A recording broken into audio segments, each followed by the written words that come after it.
আজ রাতে এই দোয়াটি পড়ুন, সকালে উঠেই দেখবেন আপনার ভাগ্য খুলে গেছে, টাকা শুধু আসতেই থাকবে ইনশাআল্লাহ। বিশেষ হচ্ছে না মনে হয় না? বলে হুজুর এরকম কি আর হয় নাকি?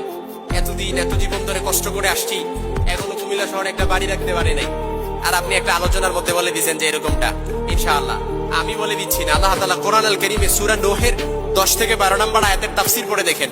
আল্লাহ তাআলা বলেন যে এই আমলটা যে করবে, আল্লাহ তাআলা ওয়ায়ুমদিদুকুম বিআমওয়ালি ওয়া বানিনা ওয়া ইয়াজআল লাকুম জান্নাতি ওয়া ইয়াজআল লাকুম আনহারা।